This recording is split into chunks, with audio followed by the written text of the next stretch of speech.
வணக்கம். நான் உங்கள் நாகராஜன். ஊரப்பாக்கம். கதை சொல்லி போட்டி 2க்காக எனது 2வது சிறுகதை உங்கள் பார்வைக்கு. கதையின் பெயர் பாவ புண்ணியம். தாய்க்கும் மகனுக்குமான உறவை பற்றிய சிறுகதை. அம்மா பேச ஆரம்பித்தாள். இந்த கால குழந்தைகள் எல்லாத்தையும் விளையாட்டாக எடுத்துக்கிறாங்க என்றால் பேப்பரை பார்த்தபடி. கொஞ்சம் உடம்பு சரியில்லை.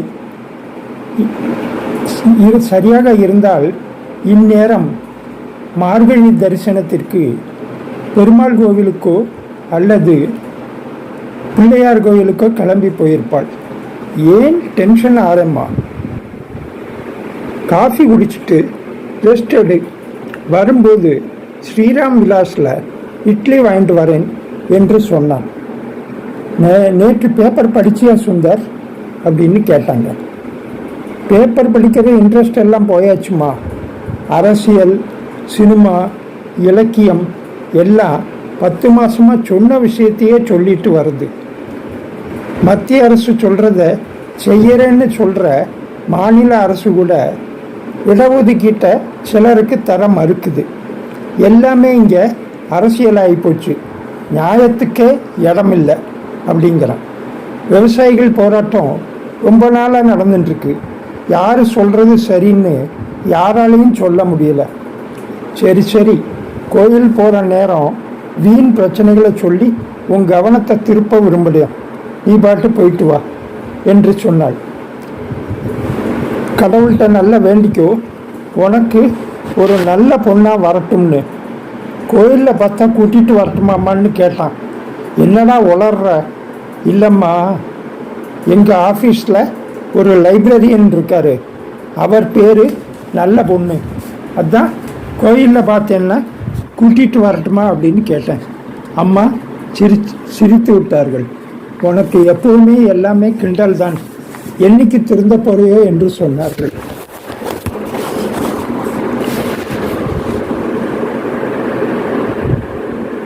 கோவிலில் வைத்து கல்பனா நினைவில் வந்தாள். 5 தட்டு தீபாராதனை காட்டி முடிக்க மணி 7 ஆனது. அதற்கப்புறம் அரை மணி நேரம் பிரசாதம் வாங்க அம்மா அடுக்கலையில் அதற்குள் குக்கரை ஏற்றி இருந்தாள். ஏன் சங்கடப்படுற? உனக்குத்தான் இட்லி வாங்கிட்டு வரேன்னு நான் சொன்னேன்ல. நான் எனக்கு கேன்டீனில் பார்த்துக்கிறேன். இல்லைடா, ஹோட்டலில் என்ன அரிசி போடுவாங்களோ தெரியல. சிம்பிளாக சாத்தை மட்டும் வடித்து ஒரு ரசமும் 2 அப்பளமும் வச்சுட்டோம்ல, உனக்கும் ஆச்சு எனக்கும் ஆச்சு. ஏம்மா இப்படி கஷ்டப்படுற? எனக்கு இன்றைக்கி ஆஃபீஸில் ஒரு பார்ட்டி. என்ன பார்ட்டி? ஏன் நம்ப மாட்டேங்கிறியா? ஒரு ப்ரமோஷன்.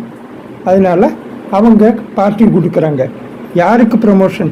ஏம்மா கேள்வி கேட்டுக்கிட்டே இருக்க? சொன்னால் நம்புமா? சரி, காலம்பர் கோவிலுக்கு கிளம்பும்போது பேப்பர் பார்க்கலையான்னு என்னமோ கேட்டியே.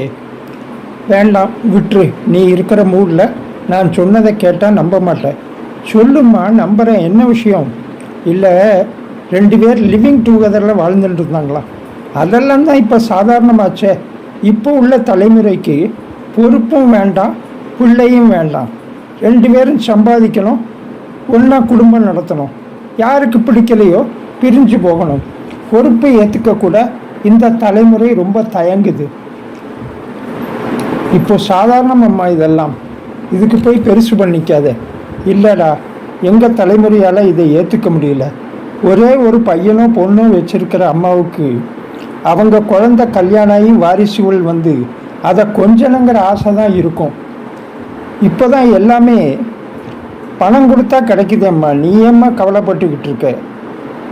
ஒரு காஃபி ஃபோன் பண்ணால் கொண்டு வந்து வச்சுருவான்.